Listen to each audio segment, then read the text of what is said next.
Today, I want to talk about purpose.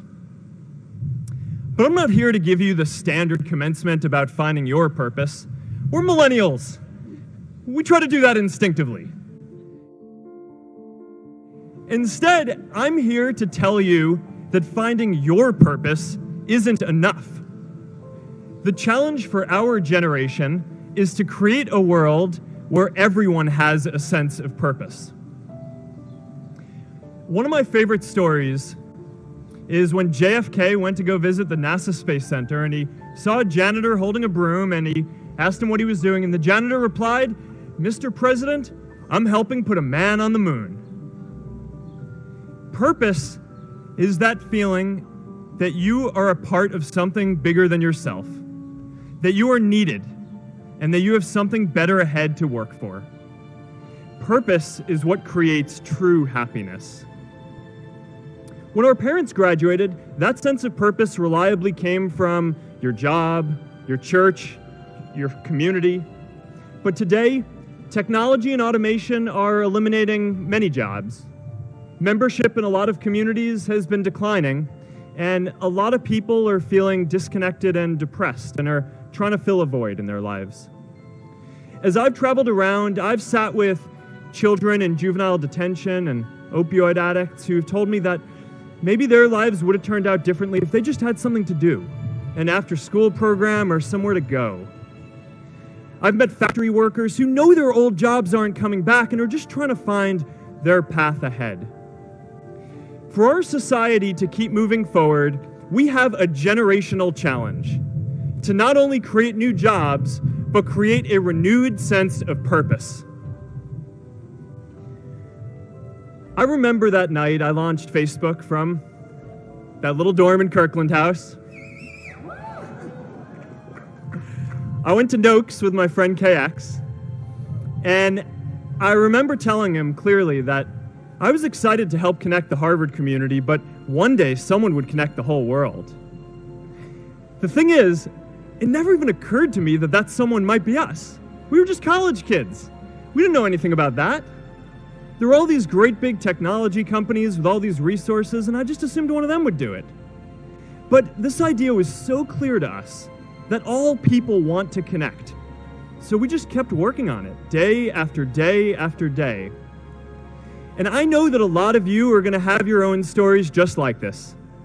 A change in the world that seems so clear that you are sure someone else is going to do it. But they're not. You will.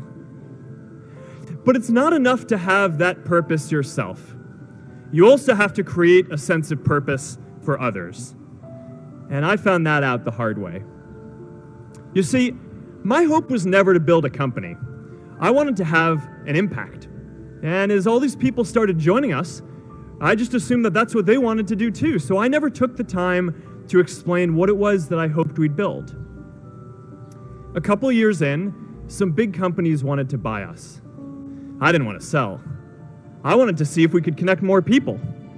And we were building the first version of Newsfeed at the time, and I thought, if we could just launch this, it could change how we all learn about the world.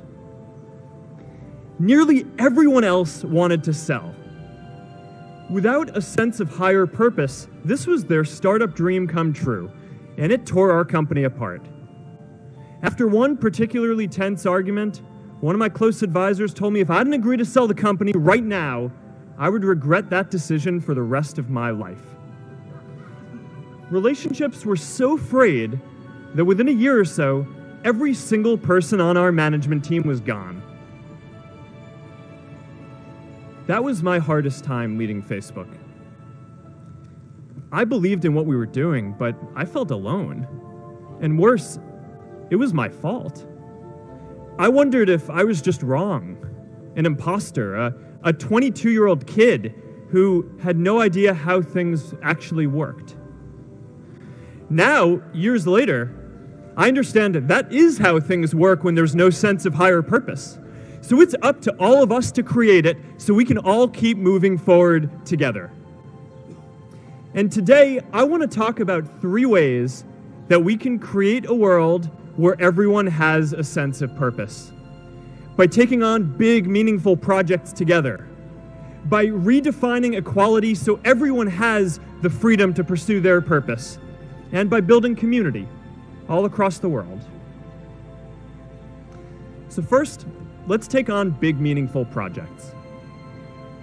Our generation is going to have to deal with tens of millions of jobs replaced by automation like self-driving cars and trucks. But we have the potential to do so much more than that. Every generation has its defining works. More than 300,000 people worked to put that man on the moon, including that janitor. Millions of volunteers immunized children around the world against polio, and millions of more people built the Hoover Dam and other great projects. And now it's our generation's turn to do great things. Now I know, maybe you're thinking, I don't know how to build a dam. I don't know how to get 1 million people involved in anything. Well, let me tell you a secret. No one does when they begin. Ideas don't come out fully formed. They only become clear as you work on them. You just have to get started. If I had to know everything about connecting people before I got started, I never would have built Facebook. Movies and pop culture just get this all wrong. The idea of a single eureka moment is a dangerous lie. It makes us feel inadequate because we feel like we haven't had ours yet. And it prevents people with seeds of good ideas from ever getting started in the first place. Oh, and you know what else movies get wrong about innovation? No one writes math formulas on glass, okay? All right? That's not a thing, okay? It's really good to be idealistic, but be prepared to be misunderstood. Anyone working on a big vision is going to get called crazy, even if you end up right. Anyone taking on a complex problem is going to get blamed for not fully understanding it, even though it's impossible to know everything up front. Anyone taking initiative will always get criticized for moving too fast because there's always someone who wants to slow you down. In our society, we often don't take on big things because we're so afraid of making mistakes that we ignore all the things wrong today if we do nothing. The reality is, anything we do today is going to have some issues in the future. But that can't stop us from getting started. So what are we waiting for? It is time for our generation-defining great works. Let's do them all in a way that gives everyone in our society a role. Let's do big things, not just to create progress, but to create purpose.